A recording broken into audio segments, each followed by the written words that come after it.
guys, welcome to the vlog. My name is Apollonia, and today's video, guys, single women, how is the dating pool over there?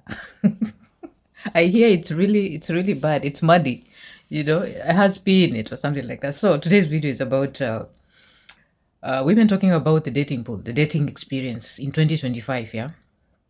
And oh my god, the stories I compiled for you guys is just interesting. And I don't know, women are just getting fed up of this dating. It's becoming one of the most mediocre thing to do, the ghosting, the awkwardness. Oh my god, I'm 40 now, and I think the last time I went to a date was 14 years ago. And oh my god, I don't even wish this to anybody. What I'm hearing women saying, oh my god, this is not something to experience. Anyway, guys, let's listen to these videos. And yeah, comment down below what you think. And are you dating or something like that? And how is it? Come on, tell us. Comment down below.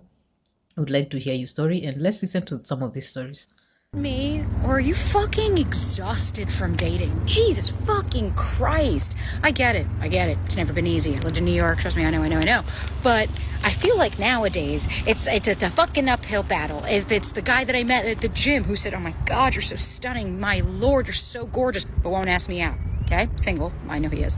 Or the guy that I met and we had a nice 2-month little thing, and then of course self-sabotage because why should anything actually work out, right? Not being Debbie Downer, not being negative, being realistic here. Let's call a spade here. But I tried it. Came to San Diego to see some family and was like, well, let's see what's out there. Tried talking to a guy at the gym. Nope, don't do that. They're terrified of that. Matched with a few guys. Got one date this weekend. Cool, we're gonna go for a hike. We love that. But all the other ones, either it's, I just want to go with the flow. I don't want anything serious. Let's just see what happened. No thanks, not interested. Or you have a conversation and they never respond, or it falls flat because you're like, cool. Now what? It's tough out there. It's fucking tough. You're not alone. Doesn't matter what city you live in. It doesn't matter what age demographic. I don't want to fucking hear it. We're all struggling. And I think it's time to take a little bit of a break. I got to focus on my business and me and mourning my dog and all of those things. But, just want to commiserate. You're not the fuck alone. It is exhausting. Why y'all don't ever talk about how exhausting dating is? For all my single people, for you people that's in happy, healthy relationships, good for you. Cook your small parade. But nah, it's like, bro, here we are again, asking the same questions, the same first dates, the same cycle, bro. I'm sick of it. I just wish it was a way that, like, when you see somebody you're interested in, it was like it's a screen that pops up and it automatically tells you, like, their red flags, their green flags, what they're good at, what they're bad at, this, and that. Before we get kind of deep into it, and now I realize I don't fucking like you. We kind of don't have things in common, and you kind of lied about some shit, because I feel like you said what you had to say to get me, and now that I'm here, I'm realizing you're not what I'm looking for, and now I have to start over. I'm just sick and tired of being sick and tired. Like, what the fuck? Like, it's exhausting me. I'm just ready to jump into that and, be happy and, just like the rest of you in relationship folks out there. I went on a date with a man that was probably top 10, one of the best dates I've ever been on in my life. And I was certain by the end of that date that this was going to be my next boyfriend. And I'm not going to tell you about the date because 24 hours later, not even, he has fucked up already and he is blocked, and I would never speak to that man again. And let me tell you what he did. Because, bitch, you're not. Buckle in. Buckle up, buttercup. Okay? So after this date, I invite him back to my house because my house is the ultimate chill spot. I have a beautiful patio. I have a fire pit. I've got lights strung. I've got hookah. I've got a full liquor cabinet, a 24/8. My house is the chill spot. So I invite him back to my home because I don't want the night to end. He comes in. The first thing he asks in the first 33 seconds of being in my home is, can I use the bathroom? And that is fine because we've been drinking. So you can go use the potty. But then I'm fiddling around, straightening up a couple things that I forgot to put away. My phone goes ding. I look at my phone. He's texting me. Why are you texting me from the bathroom? It should not be taking that long. And the text said, do you have wipes? Sir, did you drop a deuce nugget in my commode within the first 34 seconds of being in my home? And are you asking me for wet ones? Are we for real? Where is your decorum? Anyway, I get him some wipes because I'm like, well, I would rather you not have butt nuggets, so I'll get you some wipes. So after he comes out the bathroom, we go on the patio. Within the first 12 to 17 minutes, this man has asked me to repeatedly lift myself from my rear end to get him a cup of water, open a bottle of wine, and changed his mind and decided he wanted tequila, changed the flavor in the hookah. He wanted a blanket. He asked me to get him a snack. Then he wanted s'mores because I had started the fire pit. This was probably the most needy guest I've ever had in my house by far. And I'm already somebody who fully believes in the philosophy that as a guest in someone else's home, you should be as uncomfortable as humanly possible until they offer to make you comfortable. If you are thirsty, you stay parched until they offer you water. If you have to pee, you hold your biological functions to the best of your ability until they show you where the restroom is. You don't ask for food. You don't make yourself comfortable in someone else's home, even if they request you do, until they extend the courtesy of comfort to you. Okay? You don't just go asking for shit. I believe in that. Okay? So I'm already one of those people that's like, you're inconveniencing me in my home.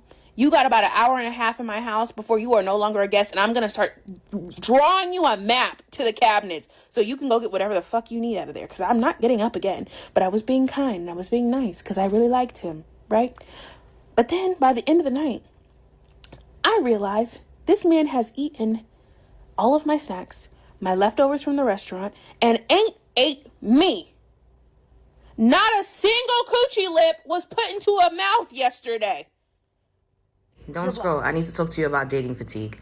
So why I see this interview, right, with Tia Savage. You know who Tia Savage is, right? The Nigerian singer? Yeah. So she's having this interview and they asking her about dating, right? And sis just, she just directly says, I don't think I'm dating anymore. I don't think that's really something that I'm going to do anymore. And I, immediately sit up. My ears are perked up because this is a sentiment that I've been feeling lately. I've even talked to my therapist about it, but we'll get into that.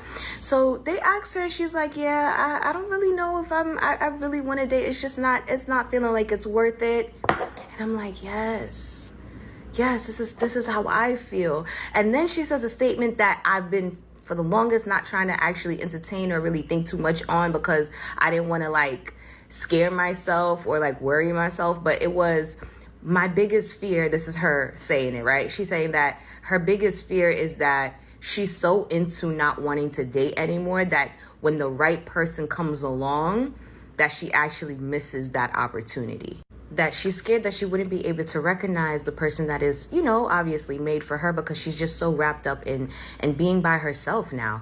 And I'm like, damn, son, this might be what my therapist was trying to talk to me about or try to get me to start talking about, because she's been on my ass lately about dating. I'm not even on front. She has been. She's like, so what's going on with dating? And I'm just like, what's going on with it? What? The dating pool is pissed. I just don't want to.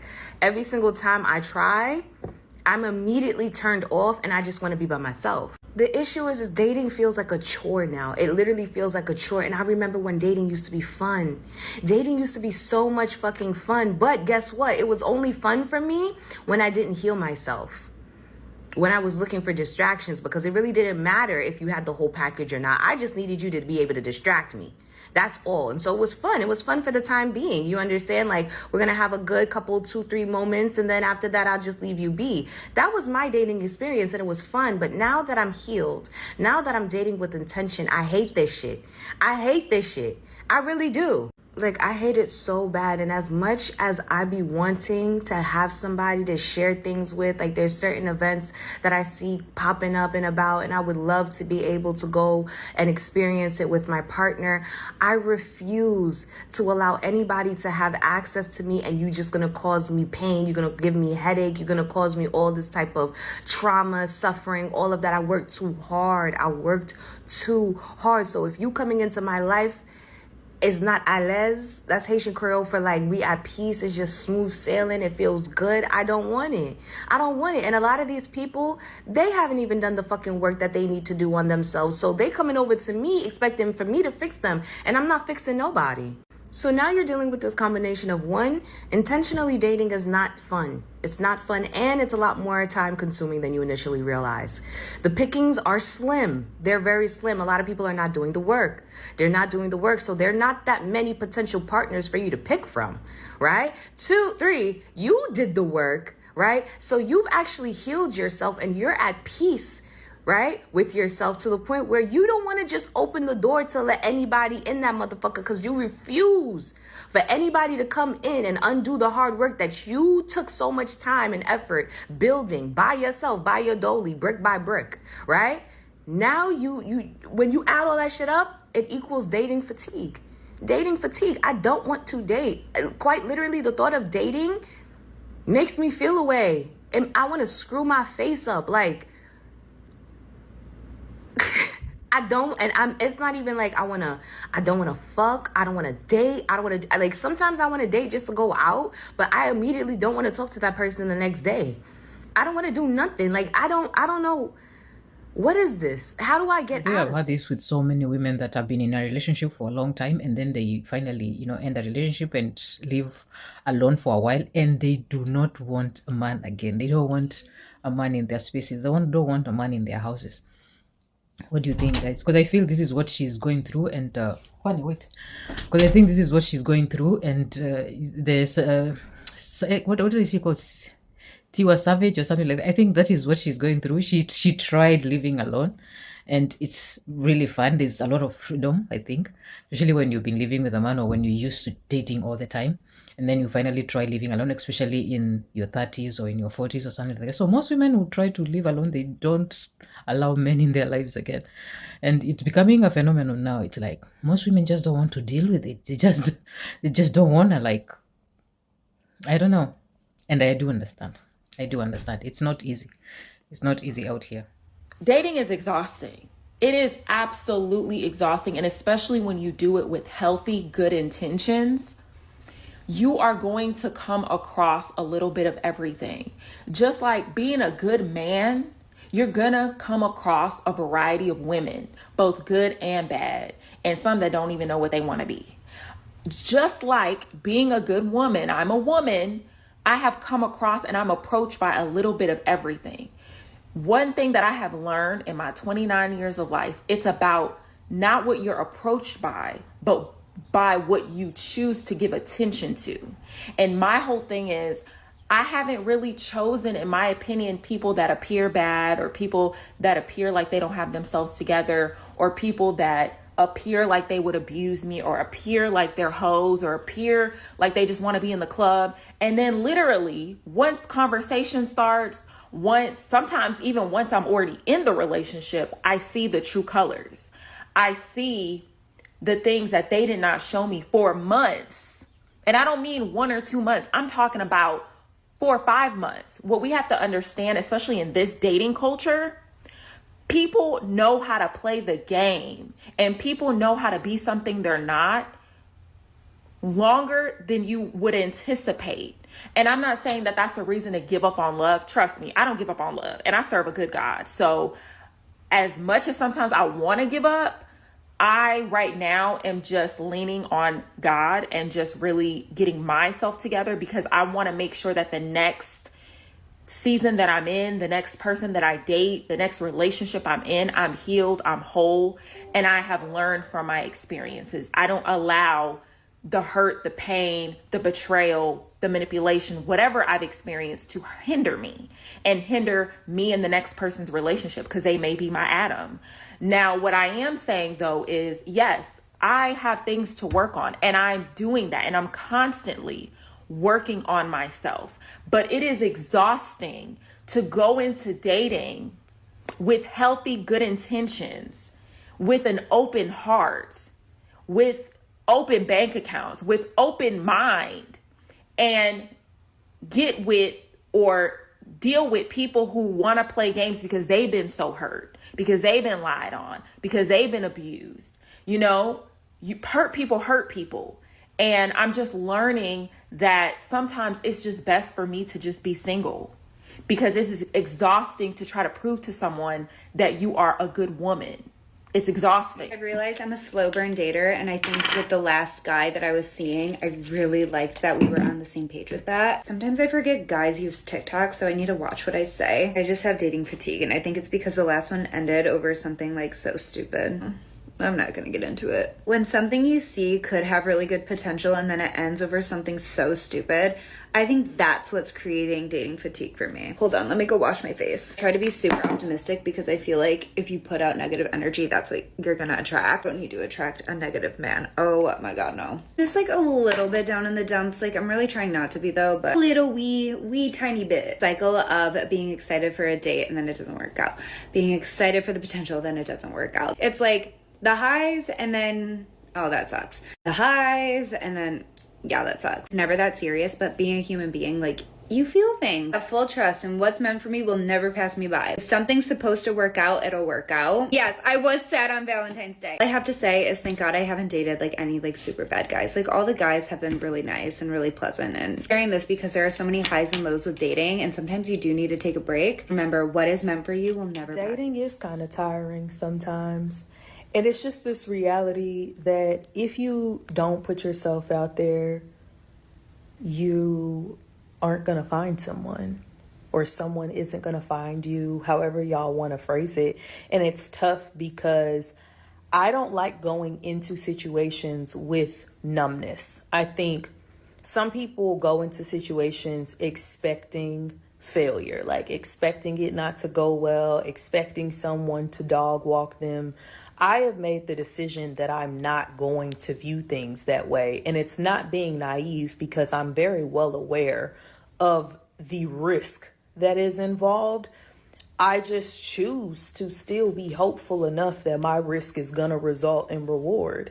And sometimes it does, but sometimes it does not. And so the art of like putting yourself out there and trying again and pushing past the disappointment so that you can make it to your dream person, that part is hard. And I'm not saying that like you are obligated to just exercise this type of resilience in dating to where you're dating everyone all the time. I don't encourage that, nor do I do it. But when it comes to like being willing to try again and get to know someone, it's like it only works if you do it.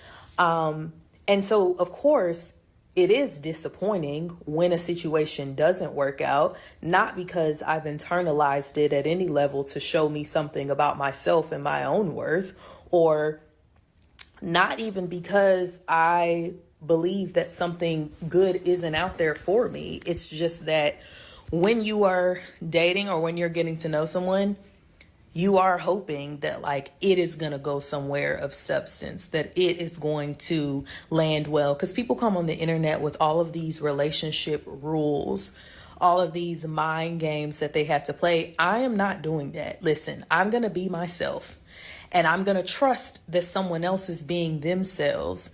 And if I find that in them being them and me being me, we're at a place to meet one another where we are, then we do that.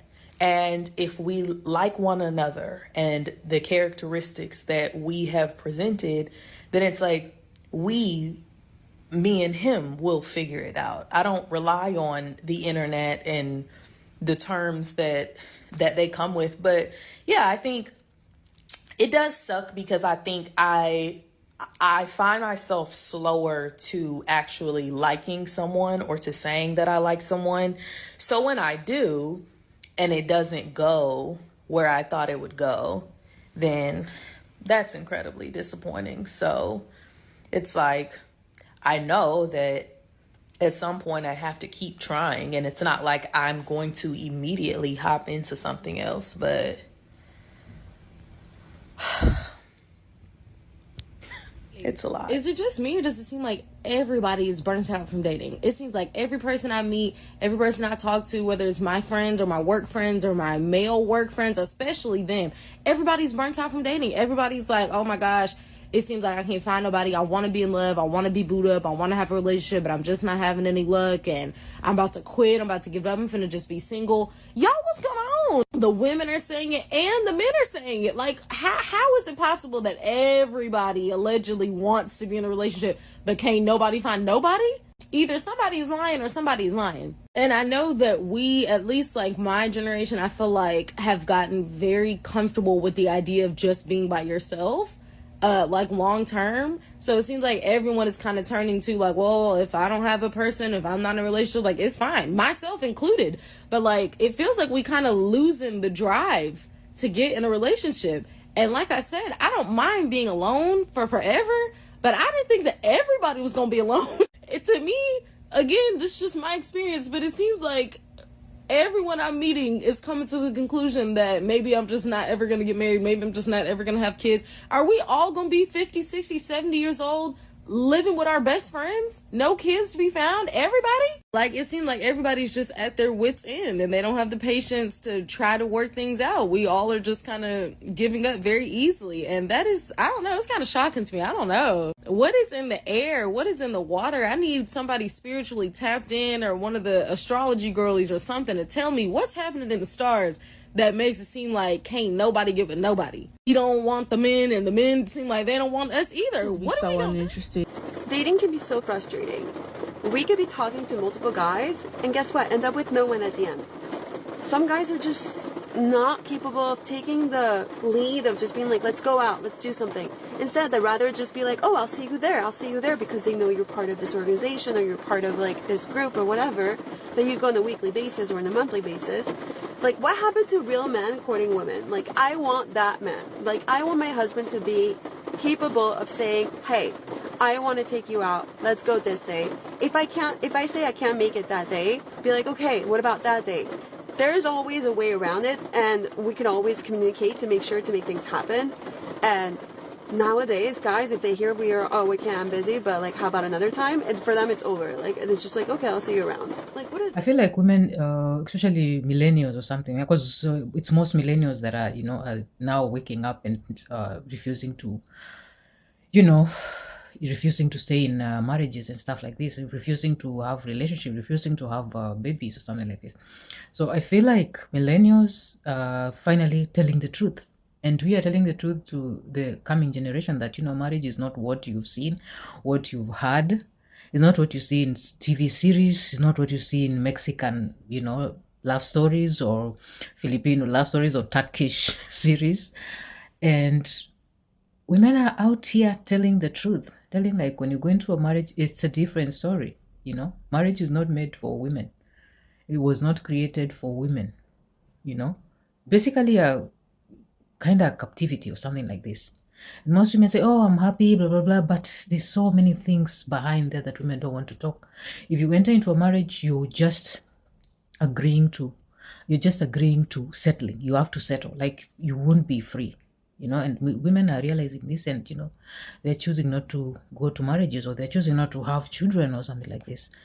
And it's kind of worrying, like, I don't know what's going to happen, but yeah, that is how things are. And I feel like there's a part that men have to do, because it's because of dealing with toxic men, dealing with